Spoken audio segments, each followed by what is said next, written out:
Bismillahirrahmanirrahim. Alhamdulillah alladzi asra bi'abdihi laylan minal masjidil haram ilal masjidil aqsa. Assalatu wassalamu ala sayyidina Muhammadinil Mustafa wa ala alihi wa sahbihi ahli tuqa wan naqa. Amma ba'd.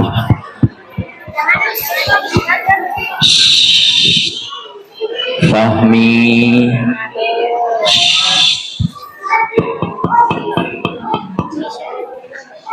Alhamdulillah, pada pagi hari ini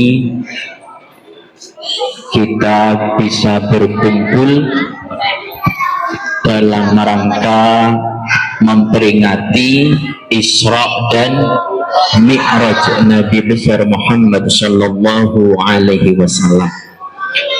Sebelumnya saya mengucapkan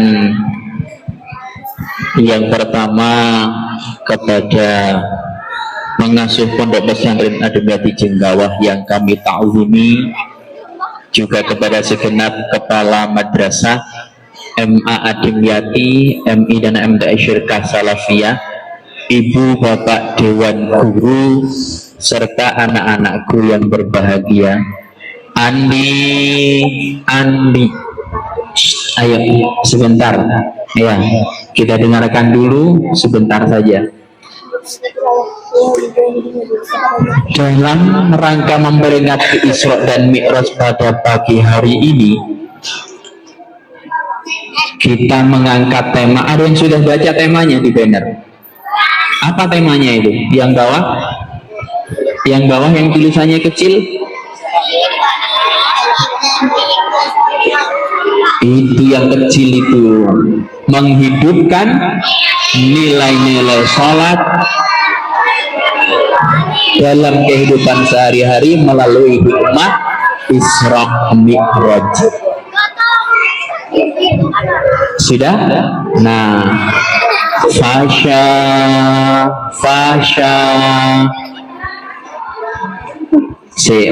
dulu. Fasya. Isra itu apa, fasya? Ya, itu tadi ya. Isra menurut fasya adalah krik gitu ya. Dengarkan dulu sebentar ya. Ya, sebentar saja. Isra Mi'raj yang kita peringati, kenapa sih kok harus diperingati? Dalam hari besar Islam selalu ada peringatan, memperingati, apalagi pokoknya yang tentang ingat dan ingat. Karena kita sebagai manusia itu ada satu makalah mengatakan al-insanu mahadul khata' wan nisyan. Manusia itu tempatnya salah dan lupa. Makanya kita dalam setiap momen-momen besar selalu ada peringatan dan memperingati biar sama-sama ingat. Yang pertama, Isra Mi'raj ini dulu pada sekitar tahun 10 setelah kenabian. Ini ada satu tahun yang dalam sejarah Islam Dafa, Oji, Andi, Ijaz, dengarkan dulu sebentar. Pada sejarah Islam dulu, Rasulullah mengalami satu tahun yang sangat menyedihkan. Sampai dalam sejarah Islam disebut dengan Amul Huzni, pakai za, bukan pakai sin. Amul Huzni, tahun kesedihan. Ada yang tahu nggak, mbak-mbak, kenapa disebut tahun kesedihan? Ada yang tahu? Amul Huzni. Ada yang tahu? Pada tahun itu Rasulullah Shallallahu Alaihi Wasallam itu mendapatkan musibah, yakni ditinggalkan dua sosok, dua orang yang sangat membela, yang sangat mendukung perjuangan dan dakwah Nabi Muhammad Shallallahu Alaihi Wasallam. Yang pertama, Kanjeng Nabi Muhammad ditinggal wafat oleh istri tercinta beliau. Ada yang tahu namanya? Istrinya siapa? Khadijah. Nah, kalau ini Khadijahnya ada Lauranya ya. Nabi Muhammad istrinya Khadijah. Khadijah ini istri yang paling setia dari awal, sebelum Nabi dapat wahyu sudah setia menemani Kanjeng Nabi. Setelah ditinggal wafat istrinya, Rasulullah ditinggal wafat paman beliau yang sangat membela dan melindungi Nabi Muhammad dari ancaman orang-orang kafir. Siapa pamannya? Abu Thalib. Dua orang ini meninggal di tahun yang sama, sehingga Rasulullah sangat sedih. Dalam kesedihan beliau, Allah Subhanahu wa Ta'ala, ini satu hikmah yang pertama, bahwasanya setiap kesedihan, setiap cobaan, setiap ujian, pasti Allah akan mengganti dengan kebahagiaan dan derajat yang mulia. Rasulullah setelah mengalami peristiwa yang sangat menyedihkan, diangkat oleh Allah Subhanahu wa Ta'ala melalui peristiwa Isra Mi'raj. Nah, kemudian dalam peristiwa ini, kalau tadi ada yang dengarkan nggak ayat yang dibacakan oleh Mbak Azizah? Itu surat apa? Ayat berapa? Ayat 1 juz berapa? Juz 15. Ada yang hafal? Ada. Subhanalladzi asra bi'abdihi lailam minal masjidil harami ilal masjidil aqsa. Maha suci Allah yang memperjalankan hambanya pada apa? Malam hari. Pertanyaannya, kenapa sih malam hari? Kenapa nggak siang-siang saja atau sore atau senja? Kenapa? Kenapa malam? Dalam agama Islam yang kita anut, malam ini merupakan waktu yang lebih utama daripada siang.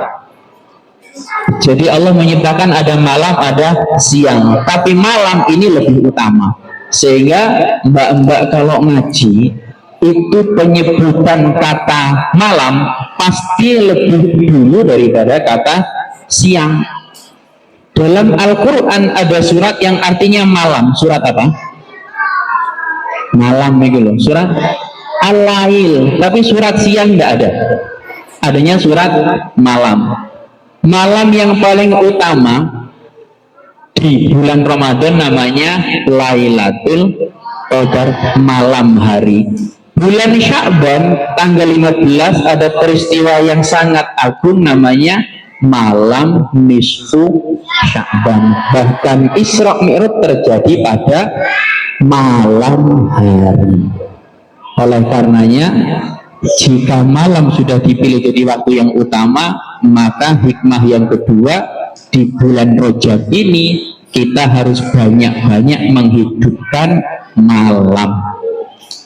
Dengan apa? Dengan memperbanyak ibadah kepada Allah Subhanahu wa Ta'ala. Kaitan dengan tema kita pada pagi hari ini, yakni menghidupkan nilai-nilai sholat dalam kehidupan sehari-hari. Sholat itu rukun Islam yang keberapa? Kedua. Yang pertama syahadat. Saya tanya ke mbak-mbak MI ini, rukun Islam ada berapa? 5. 4 puasa. 3 zakat. 2 sholat. 1 syahadat. Kurang 1 apa? Haji. Kenapa sholat ini jadi peristiwa penting sampai Allah Subhanahu wa Ta'ala tidak menurunkan perintah sholat ini melalui perantara malaikat? Biasanya kalau Nabi Muhammad dapat wahyu, itu malaikat Jibril yang diutus menyampaikan kepada Nabi Muhammad. Tapi khusus perintah sholat, Rasulullah dipanggil, diangkat oleh Allah ke Sidratul Muntaha untuk menerima perintah sholat. Ini menandakan betapa pentingnya sholat dalam kehidupan manusia dan dalam kehidupan sehari-hari. Saya kasih contoh. Ini apa? Oh, kelihatan ya. Yes. Sedotan ini saya genggam menggunakan 5 jari-jari saya. Misalkan 5 jari saya ini ada rukun Islam, ya, syahadat, sholat, zakat, puasa, haji.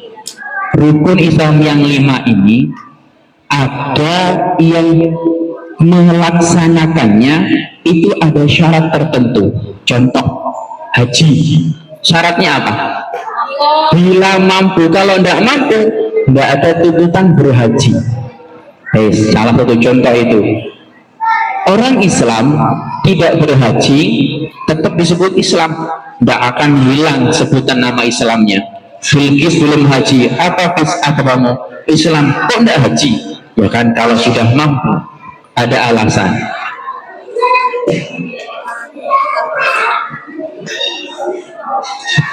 Kemudian setelah haji tidak dilaksanakan tidak apa-apa. Ayo perhatikan lagi. Wahyu, fasya. Kemudian ada rukun Islam yang keempat, namanya apa? Puasa. Puasa pun ini ada syaratnya. Jika seseorang mampu melaksanakan puasa, jika tidak mampu boleh meninggalkan. Kalau mampu lagi boleh mengqadha, tidak mampu boleh dengan bayar fidyah. Dan orang Islam ketika tidak puasa tetap dikatakan Islam. Ada 2 rukun yang terlepas. Yang ketiga apa? Zakat. Zakat itu bila seseorang hartanya sudah memenuhi nisab. Kalau tidak nyampe nisab, zakat tidak dilaksanakan, tidak apa-apa. Berarti zakat meskipun tidak dikerjakan, orang Islam bisa disebut Islam. 3 rukun, haji, puasa, zakat. Tinggal 2 rukun, syahadat dengan sholat. Andi, sini deh, tak suruh maju kamu deh. Tinggal 2 rukun, syahadat dan sholat. Jika saya umpamakan sedotan ini adalah agama Islam yang kita pegang teguh, 2 rukun cukup. Tapi ketika kita panjenengan semua meninggalkan sholat terlepas, maka agama ini akan lepas. Berarti apa? Sholat merupakan penguat yang harus kita pegang teguh kerjakan agar Islam tetap menjadi pegangan hidup kita. Karena Rasulullah Shallallahu Alaihi Wasallam dawuh, as-sholatu imaduddin. Sholat adalah tiang agama. Sholat itu tiang. Tiang itu apa? Penyangga, ya, yang membuat berdiri. Rumah, bangunan, masjid kalau tidak ada tiangnya tidak bisa berdiri. Dan posisi sholat dalam agama Islam sebagai tiangnya. Kemudian dilanjutkan, faman aqamaha faqad aqamaddin. Siapa yang mendirikan sholat berarti dia mendirikan agama. Kita jadikan pegangan utama, jangan sekali-kali meninggalkan sholat dalam kondisi apapun. Sholat kerjakan. Karena apa? Allah memberikan kewajiban sholat ini sudah sudah melalui tahapan-tahapan sesuai dengan kondisi manusia. Contoh misalkan, dalam kondisi yang normal sholat itu berapa waktu? 5. Jumlah rakaatnya semuanya ada berapa? 17. Tapi Allah memberikan keringanan, atau dalam bahasa agamanya rukhsah, ketika kita dalam kondisi darurat. Boleh sholat ini dijamak, dikumpulkan waktunya. Yang asalnya tadi 5 waktu boleh hanya jadi 3 waktu saja. zuhur asar jadi satu boleh dijamak, maghrib isya boleh dijamak dengan subuh sendiri, berarti hanya 3 waktu ketika kondisi darurat. Yang penting sampean sholat. Yang kedua, dari 17 rakaat Allah memberikan keringanan, ada diskon setengah dari rakaat sholat yang jumlahnya 4. Zuhur 4 boleh dikosor namanya jadi 2. Asar 4 dikosor dipendekkan boleh jadi 2. Isya 4 dikosor boleh jadi 2. Ini satu bentuk keringanan dalam kondisi fisik. Misalkan manusia yang bisa berdiri, maka sholat fardu yang 5 waktu tadi hukumnya wajib berdiri jika mampu. Kalau tidak mampu boleh sholat dengan duduk. Dengan duduk tidak mampu boleh manusia itu sholat dengan berbaring. Dengan berbaring tidak bisa manusia boleh sholat hanya melafalkan lafaz-lafaz sholat dengan mulutnya. Dengan mulutnya tidak bisa manusia sholat dengan isyarah dalam hati. Nek wis isyarah dalam hati tidak bisa, maka tinggal disolati. Berarti apa? Berarti sudah mati. Kalau hidup ya wajib sholat, kalau sudah tak hidup baru disolati. Jadi apa? Sholat ini merupakan satu kewajiban yang jangan ditinggalkan dalam kondisi apapun. Boleh tidak sholat siapa? Yang mati. Kalau mati baru disolati. Bahkan orang yang hidupnya tidak pernah sholat, maka matinya tidak usah disolati. Hikmah selanjutnya, sholat ini merupakan cara Allah mendidik kita untuk jadi orang yang disiplin.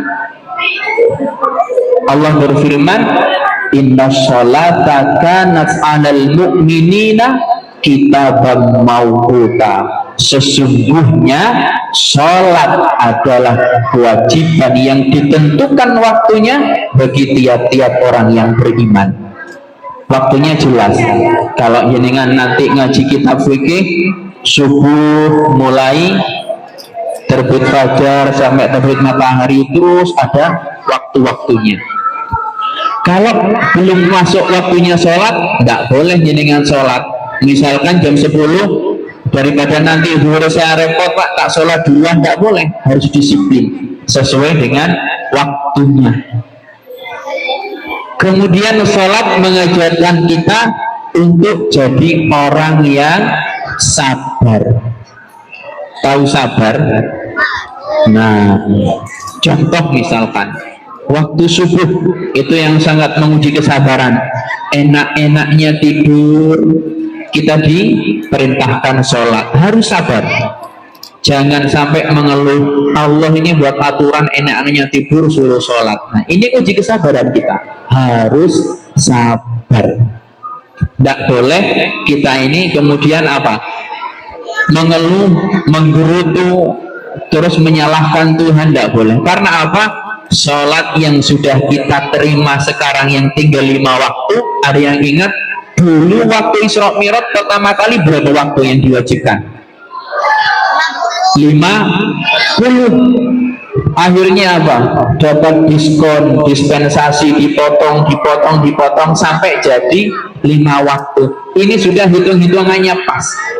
Jadi manusia atau umat Islam dengan 5 waktu sudah pas. Jadi Allah tidak salah dalam memberikan kewajiban. Yang terakhir, hikmah sholat dalam kehidupan sehari-hari adalah mengajarkan kita jadi orang yang rendah hati, yang tawadhu, yang tidak sombong, yang tidak merasa paling baik. Karena apa? Dalam sholat ada satu gerakan yang namanya sujud. Tahu sujud? Posisi kepala kita di bawah, justru apa? Pangkat kita di atas. Ini menandakan apa? Sehebat-hebatnya manusia, sepandai-pandainya manusia, sekaya-kayanya manusia, di hadapan Allah, kepala yang dihormati, kepala yang ditaruh di atas dalam posisi sujud tidak lebih tinggi dari pantat yang diangkat ketika sujud. Artinya di hadapan Allah, apa yang kita miliki tidaklah ada artinya ketika kita tidak menjadi orang yang tawadhu. Sudah, itulah beberapa hikmah Isra Mi'raj kaitan dengan nilai-nilai sholat 5 waktu dalam kehidupan sehari-hari. Mudah-mudahan dengan peringatan Isra Mi'raj ini, Afan, Randy, mudah-mudahan kita mendapatkan hikmah yang luar biasa. Sholat kita semakin berkualitas, tidak hanya gerakannya tapi kekhusyuan kita, sehingga sholat yang kita kerjakan bisa mencegah kita dari perbuatan keji dan mungkar dan semakin mendekatkan kita kepada Allah Subhanahu wa Ta'ala. Terima kasih, demikian yang bisa saya sampaikan. Kurang lebihnya mohon maaf. Wallahul muwafiq ila aqwamit thoriq. Assalamualaikum warahmatullahi wabarakatuh.